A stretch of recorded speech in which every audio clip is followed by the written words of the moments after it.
am Robert E. Chisolm, Chisolm. I was born the 23rd of June, 1925, in Dallas, Texas. What is the ethnic origin of this last name? It is a Scotch name, Scotch? and it goes back to the days of the Viking. Had two brothers and had two stepsisters, and I attended elementary school in Dallas. So you are the eldest? I'm the youngest. Elementary school where in Dallas? In Dallas. What is the name of it? Richard Lego. Mm-hmm. And attended high school in Dallas, What Forest name? Avenue High School. Could you spell it? Forest Mm-hmm. AVE period. Forest Avenue High School. And when did you graduate? I was a dropout. Dropout. Dropped out in the 11th grade. Why? Well, Pearl Harbor had been attacked, and I had two brothers that had gone into the service, and I was only 17 at the time, and I couldn't wait to get in, and I had given my parents such a hard time that they decided that best to just let me go, and they upped my age 2 years. I passed as 19, so I enlisted in the Army in 27th of August, 1942. Where did you go to get the basic military training? Camp Walters, Texas. That was in Mineral Wells, Texas. Mm-hmm. What kind of training did you go? Well, I took the basic training. That was 8 weeks, and then I went to Common Specialist School. I was being trained as a radio operator. Mm. Apparently, when I'd been given the different tests, they thought that I had an aptitude to be a CW radio operator. So the second part of my basic training was a Common Specialist School, being trained as a radio operator. How was it? Did you like it? Yes, it was. It was something different, and at that time it was better than going through that last 6 weeks of basic training. Mm-hmm. You know, that field exercises and all this. I missed all that, so it was not bad. Did you like military rather than being in school? I adjusted to the military rather well. Mm-hmm. I had taken junior ROTC in high school, and so military terminology and drill was not something strange to me, and I adjusted rather well to it. I made when I got in, I thought, well, this is something bigger than me. You better smarten up and do what you're supposed to do, and so I did so. Had you ever thought that you will end up in Korea? No, I had not the remotest idea that I would end up in Korea. Did you know anything about Korea when you were in high school or growing up? Didn't know a thing about it. I don't recall ever having heard of Korea when I was in high school. Why do you think that you were there? I was there because it was my military duty, and this was a UN war. You know, it wasn't something that we were involved in our country was involved in. It was the United Nations, and that didn't trouble me at all, because it was at that time the conflict was under the auspices of the United Nations, and although all of our leaders were the American generals and American leaders, and so I had no problem with that. Mm-hmm. So then tell me about, after you are done with this basic and special training, what did you do and where did you go? Well, they sent out a demonstration team from Fort Benning, Georgia, of paratroopers. And this demonstration team consisted of 4 men, and they looked very sharp, very impressive, and they put on a demonstration of, and then they called it jiu-jitsu. they call it unarmed combat. They put on a demonstration of that, and they threw each other around and they kicked each other down, and I thought, oh, isn't that great? That's for me. So I volunteered for the paratroopers, Ah, and I was sent to Fort Benning, Georgia, and I graduated from the parachute school in December 1942. mm-hmm. So what happened? Then I attended the parachute communication school. How many jumps did you make? At that time, I had 5. Only 5. Only 5. Were you not scared? Apprehensive, scared, I don't believe so. I think the training was such that when it came time to make the jump, everything was just sort of, the first jump was the easiest jump I think I ever made, because we'd been drilled to the point that everything was automatic, and when you got the commands to stand up and hook up and go out the door, you did that. After that first jump, then you got thinking about it. Well, what am I doing this for? You know, this is pretty dangerous business. But anyway, I didn't have a problem completing the jump school or completing the parachute school. And at the communication school, we had 3 more jumps as part of the training. And then I was retained as an instructor at the communication school. And it was assigned but not joined. In other words, I was assigned to a unit and not joined to the unit. Then the 508 Parachute Infantry Regiment, who had been training in Camp Blanding, Florida, came up to go through the parachute school. And then those of us that had been assigned to the 508 as their communication personnel, joined the unit at that time. That was in March of '43. So you joined World War II? I fought in World War II, yes. When was it? We went overseas in December of 1942. No, December 1943. And To where? we landed in North Ireland. A place they called it, it was in Port Stewart, Northern Ireland. We were stationed there for a while, and we moved from North Ireland to Nottingham, England. Mm-hmm. And then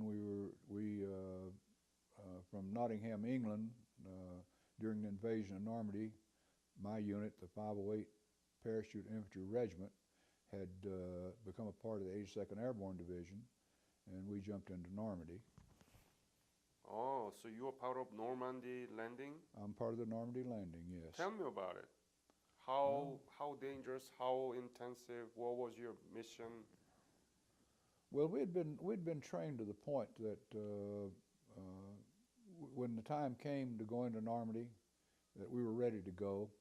This is what we were trained for, and we, of course, at that time, the parachutists were an elite unit in our armed forces, and we, or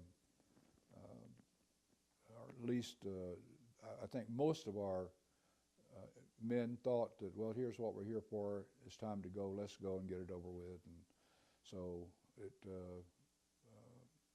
just a part of the duty that we had to. How was German resistance? As far as I was concerned, they were ready. German military is a very fine military. Yeah. You have to give them credit for it. One of the strongest. They were good soldiers, and they put up quite a battle in the invasion of Normandy. It's just that their leader Hitler thought that he knew more than his generals, and when we went into Normandy, he thought that the invasion was going to be in another part, and he would not release his armored reserve to be committed, and that was the start of losing the battle for him. As his general officer said, we want the armored. We need the armored. We need to get them down here, and he neglected to do so. So after that, what happened? Did you go to, what did you do? Germany, or what was your assignment? Well, I was a radio operator on the initial jump into Normandy, and then I also jumped into Holland for Operation Market Garden. And at that time, I was an assistant squad leader, and Operation Holland Market? Operation Market Garden. Market Garden. Right. That was the invasion of Holland. Mm-hmm. Yep. And I had been wounded in Normandy on my 19th birthday. People sometimes ask me, what do you remember about Normandy? And I said, well, I remember very distinctly that I was wounded on my 19th birthday. And I was hospitalized back in England. And then just before the Operation Market Garden, I'd been released from the hospital and rejoined my unit. And we made the Market Garden. I was wounded again the second time by shrapnel as I was coming out of the plane. And then that was not a serious wound. I was treated by the Dutch hospital and went about my mission. And then the Battle of the Bulge, I was a squad leader at the time of the Battle of the Bulge. That's when the Germans launched their counterattack during the winter, and they were fairly successful, and General Eisenhower committed the 82nd Airborne Division and 101st Airborne Division to stop the Germans, and that was when the 101st was at Bastogne, and we were in a little different area because we had gotten into our tactical area before the 101st. They were a little slow getting there, so that's the reason they were at the Bulge. So how many Purple Heart do you have? I have 3. So you were wounded, and what happened? Evacuated back to the States. When was it? When that did you? That was in January of 1945. 45. At the William Bowman General Hospital was a surgery center for the military then. Anyone that had plastic surgery, anyone that had any disfigurement, they would send them back there for the surgery. And saw some terribly, terribly burned armored personnel. They just rebuilt their whole face on some of them. They would do surgery on my face, and then they was my home was in Dallas, and they'd give me 7 days leave. You go home, come back, and we'll take another look at it and do what we have to do. And at that time, my friends were all in Dallas out of the service, and they were spending a lot of time in the bar, and I think they were drawing $22 a week then. That's what the government was paying them. And I thought, well, I really don't think that's for me. And they had lost my records, and so they couldn't process me for discharge until they found my records. And my unit, the 508, was being staying in Europe. What was the unit actually? 508. 508. Parachute Infantry Regiment, 82nd Airborne Division. 82nd Airborne Division. So what did happen? And the 508 was being retained in Europe as General Eisenhower's honor guard, and my battalion commander at that time was a regimental commander, and I wrote him a letter and said if I could come back to the 508, I'll re-enlist in the Army. And he got in contact with people at Fort Sam Houston and said, put this sergeant on orders to send him back to the 508.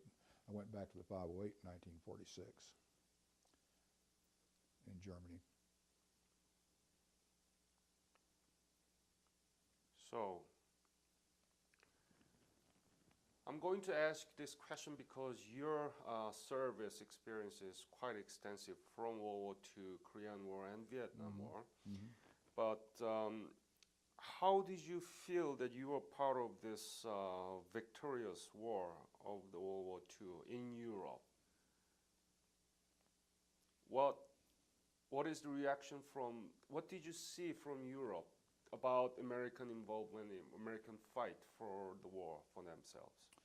Well, I thought we had a very fine organization, military, and that of course we had some fine allies too, and I thought had we not intervened at the time that we did, that we would probably be speaking German, and I thought that my particular part, nothing significant about it. I was just one of the millions of soldiers in the Army that had a duty to do, and I did it, and was very proud of the fact that I was a member of the 82nd Airborne Division and a paratrooper. I'm still very proud of that today. But I had no specific ideas about having done anything any more important than been a part of the American Army that defeated the Axis. How did you end up being in Korea after this? You were in Germany, right? And when did you come back to state, and how? I was given a direct appointment as a second lieutenant. I was a master sergeant at the time, and they would select certain master sergeants that if they were recommended by a general officer, they would give them a direct appointment as a second lieutenant. And I, at the time, was serving in 6th Army Presidio San Francisco, and my commanding officer had recommended me for direct appointment, and General Wiedemeyer was the general officer that recommended me. So I was called to active duty in April of 1952. And I had various assignments in So when did you get the second lieutenant? April 1952. Okay. And I was in various assignments, training centers, and I got orders for Korea. You knew that Korean War broke out at the time, right? Oh yes. Yeah. What people talk about it? In the military in the United States? You know, I don't recall that it was a subject of discussion, other than the fact that that we were engaged in another conflict, and that we were, our military. One thing I distinctly remember is that our military at that time was in very, very bad shape. After World War II, we had drastically reduced the size of our forces, and the training was not good, and that when the North Koreans attacked in South Korea, we had real problems getting our troops there, getting them over from Japan and from the States. But they right shortly after I was commissioned and had spent some time in the States training, then I was put on orders for Korea, going to the 187th Parachute Regiment. There was a plane load of us lieutenants, and I thought that was a good assignment because it's an airborne assignment again. But just prior to our leaving the States to join the 187th, they had the 7th Division had been involved in the action on Pork Chop Hill. They had a high casualty rate, and so those of us that were scheduled to go to 187th were sent to the 7th Infantry Division in Korea. So that was my next assignment, the 7th Infantry Division in Korea. Do you remember when you left for Korea and how? It was in April, Mm-hmm. 53. April '53. Mm-hmm. We flew by plane to Japan, Mm. and then from Japan we took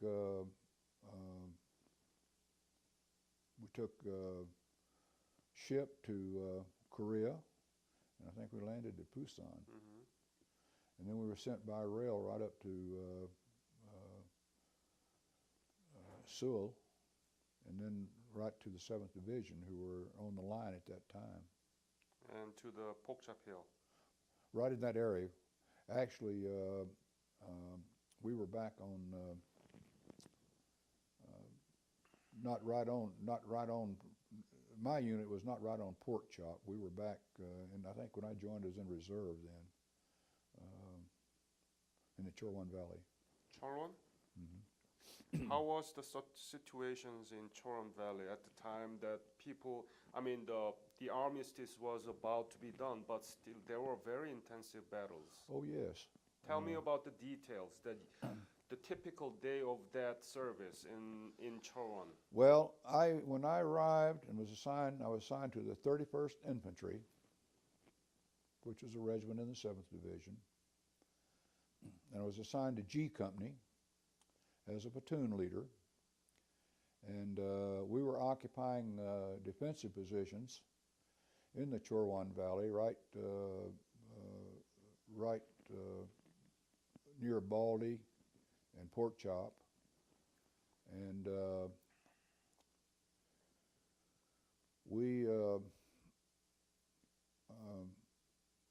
they had I was still a second lieutenant at the time, and they had a vacancy for a company commander in Love Company, L Company of the 31st Infantry, and for some reason I was selected as a second lieutenant to command that company. And when I got there, we were in blocking position, and King Company was on Westview, K Company was on Westview, and I Company was on Outpost Dale. And of course, the negotiations were going on at the time. They launched a division-size attack on Westview and Dale, and I believe that those units that hit Westview and hit Dale were both regimental-sized units after an intense artillery barrage. And King Company, their casualty rates were so high they lost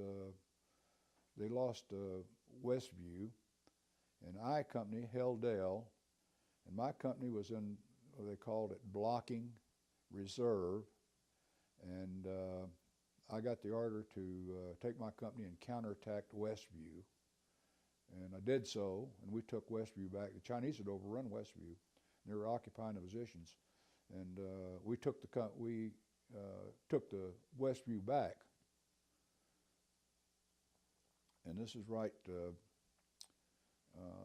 25th of July, just a couple of days before the ceasefire, and the Chinese attempted again to attack Westview, and my company was occupying it then.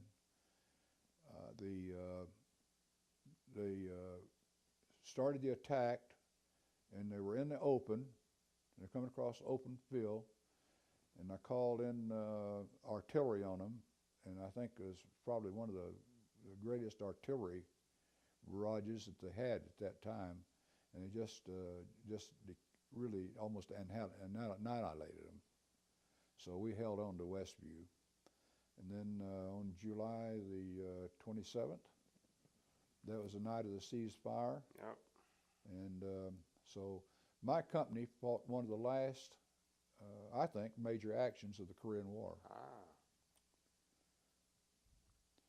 There might be some disagreement among the Marines or the other people about that, but it was quite an action.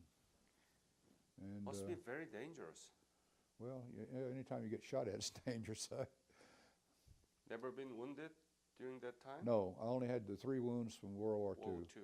Yeah, now during the artillery barrage on Westview, the Chinese artillery barrage, they ruptured my eardrum, and that consequently my ear got infected, and then I was transferred from Korea to the hospital in Japan. When was it? I think it's August, I believe. I'm not sure. It's either August or September. They couldn't do the required surgery in Korea at the time, so I had to go back to Japan. What was the most difficult thing during your service in the Korean War? Well, the most difficult thing for me was the casualties of the men that I lost. In that counterattack, I lost some real fine, outstanding young Americans that were killed. How many?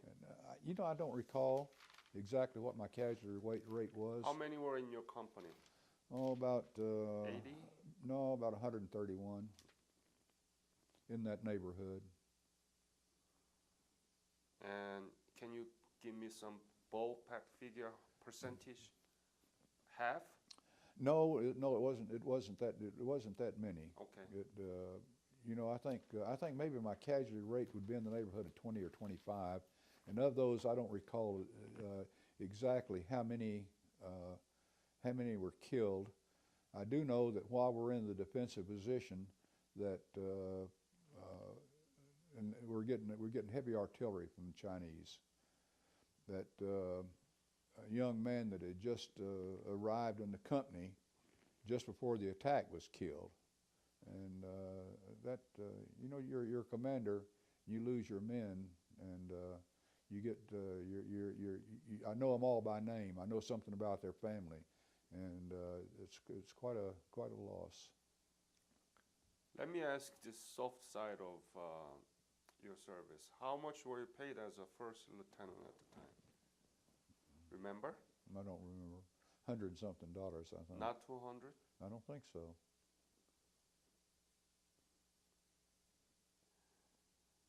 And what was the living condition? You were in the bunker or what? Yeah, we were living in the bunker, right on position. Where did you sleep? What did you eat? Did you have We had our own mess hall. Shower or? No, you didn't get a shower. You just took your helmet off and got you a washcloth and washed yourself and emptied the water out of your helmet and went about your business. Later on now, we got to go back to the showers. That was after the ceasefire, though. We had our own mess hall, and the food was, I always thought the food was just great. Our people, our mess personnel just managed to do a great job in preparing the food, and we ate well. And then in particular after the ceasefire, and we went back to Camp Casey. Oh, it's a total different story after Oh, the yeah, armistice, yeah. but I'm talking about before. Where did you sleep? Slept in a bunker. In the bed? In the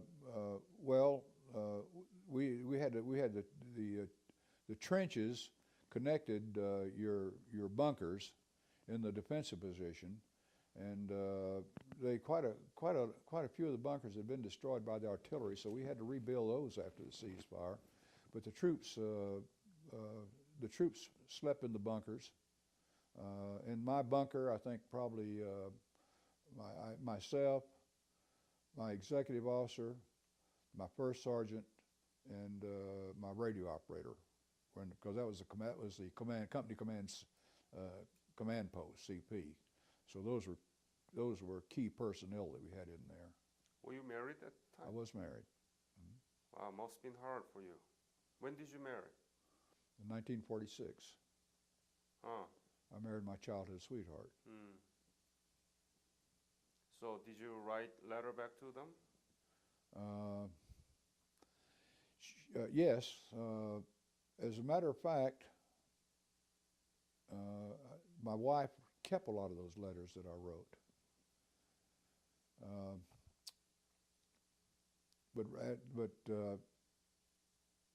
an article had come out in the paper, the Dallas Morning News, about this last battle, and it had mentioned my name in there. But my wife knew where I was, and she knew that I was in the Love Company, 31st Infantry, and she couldn't get word, so she went to the Red Cross, and she was a volunteer Red Cross lady.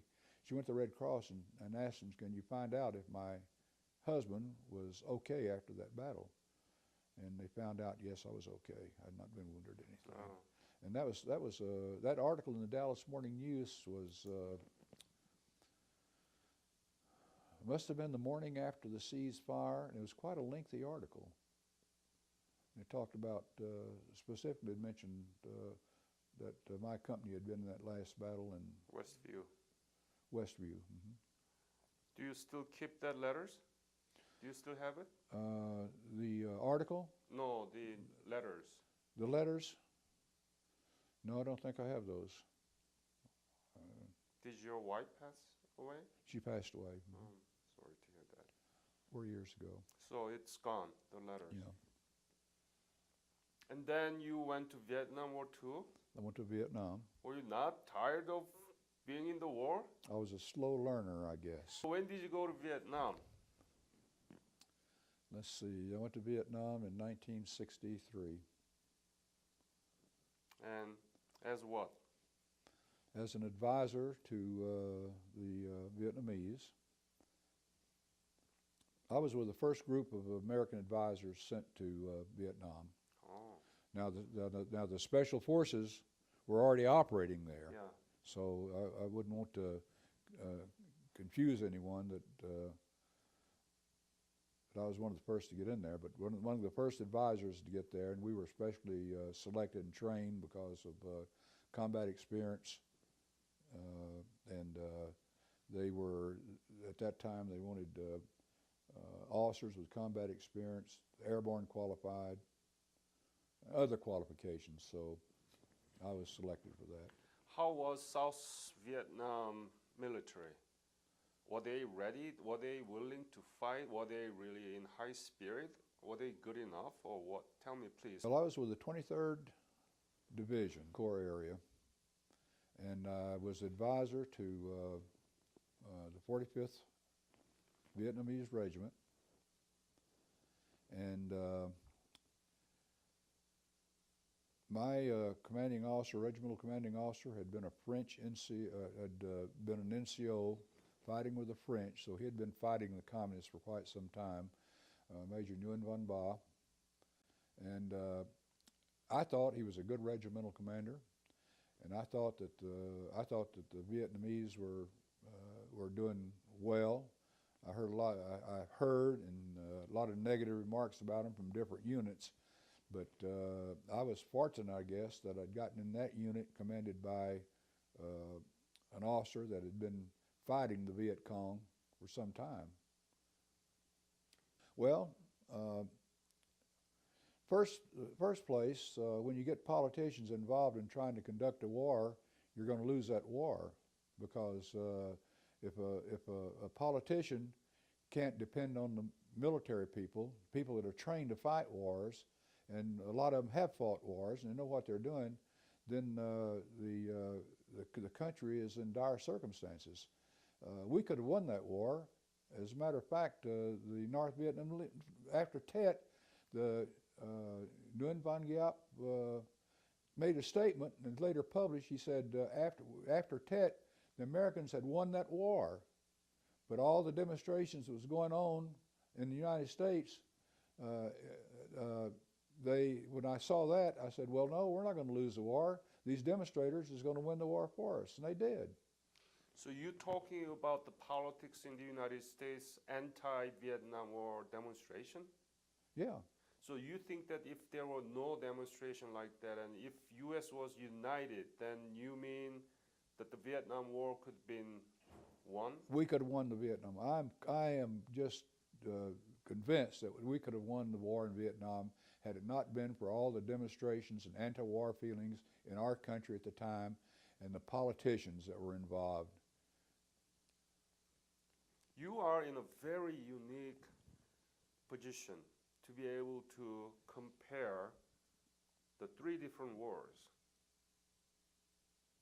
The Dutch people, the people in Belgium, They are the exceptional, right? they're the exception.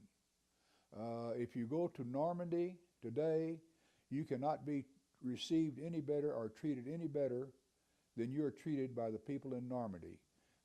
They will invite you there. They will invite you to stay in their homes, and it's just fantastic. Now, if you get up around Paris, where the young people are, they are very resentful of Americans. I think maybe it's just it's jealousy. Jealousy. Yeah, it's jealousy. Jealousy of what? Jealousy of the fact that we're a great country and we just have made so much progress in practically everything we do, and that some people are resentful of that. Why do you think the Korean War has been forgotten, so-called? Well, I think it was because it was mainly United Nations conflict, and that we weren't attacked at the time direct like we were in World War II. We had a large anti-war movement in America prior to World War II, but once Pearl Harbor was attacked, then this attitude changed. Patriotism was just exuded by everyone, and so there's no comparison in that respect. Have you been back to Korea? I've not been back to Korea. Do you know what happened after the Korean War? How the Koreans were able to do? I know this, that they're very, very progressive company and most industrious people, and they've just, my goodness, look at North Korea and South Korea. The South Korea economy is one of the best in the world. Just, I think it's just fabulous the way they just really, and had been different leadership in the North, of course, they could have done the same thing. Yeah.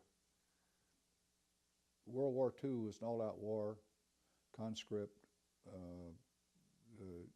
and Korea, the draft was in effect, and I think maybe that might have had something to do with it. We didn't commit the same number of American citizens in Korea as we did in World War II. I think that's a major difference. Why? So it was smaller than the World War II, so that people really didn't pay attention to it? Well, those people that had relatives fighting in Korea at the time paid a lot of attention to it. Mm-hmm. We didn't have any of the restrictions like we had in World War II. The rationing system. Yeah. You couldn't get gas, and every able-bodied man, unless he was in some kind of serious industry, was fighting in World War II, and that wasn't true in Korea. So the whole nation was in the war during the World War Yes. II, but the Korean War was not the case, and it's the country that Americans has never paid attention to. Never before. heard of. Yeah. Never heard of.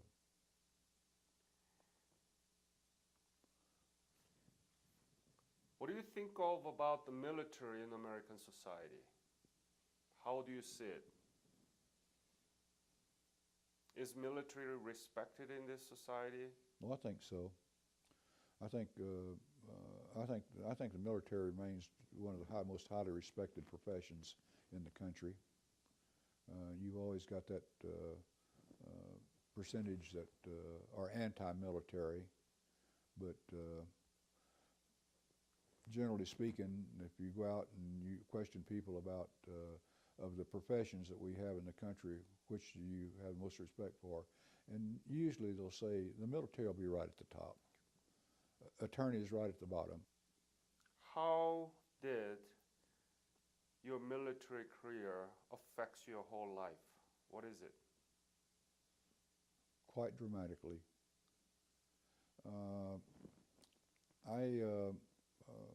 I resumed my education in the military. I got my degrees and worked on my master's. Oh, what is it about? And had I not been in the military, I don't know if that would have happened. I probably remained a dropout. You know, I thought that I would like to work with children, and after I retired, I bought a small ranch in East Texas, and that's where my grandparents were, and I was visiting a lot. And then my brother and I bought the estate of my family, and that was when Austin came to Texas, granted land. This is one of the original land grants. And then I came to El Paso, and I was in business in El Paso, manufacturing business, had over 100 employees. And I think that my military gave me a great background for that, primarily dealing with personnel. Today I'm involved in most of the veterans organizations because I just happen to qualify for most of them. In what capacity? Well, I'm primarily active in our airborne chapter here in El Paso, and I was a charter member, helped organize it, and I served in all the positions. In fact, I still serve as a staff judge advocate today in that chapter. And I'm involved in other chapters, and most of the time I've been an officer in the chapters. Do you know of any U.S. forces, U.S. soldiers who stationed after the war in Korea? I'm sure I do. As a matter of fact, they're still stationed there. In fact, we have some in the chapter that recently been stationed in Korea. What were you thinking when the armistice was declared? I was thinking it was fantastic. I didn't know how long it was going to last. Oh, you were not sure about that? I wasn't sure about that. No, that's still a pretty hot spot in the world. Mm-hmm. What is your message to young generations and audience about your military service, especially about Korean War? What is your message? Well, more importantly, my message to young people would be understand and know the history of your country, and understand and know the history of your allies that you might have participated in a conflict with, because I think that's very, very important. We're just not, I have a lot of contact with teachers, college professors, and they're just not teaching our young people the history of their country. World history, they're not teaching anything. Anything you want to add to this interview? No? Well, I'm most appreciative of what you're doing. I think it's a good service. Thank you very much. Thank you.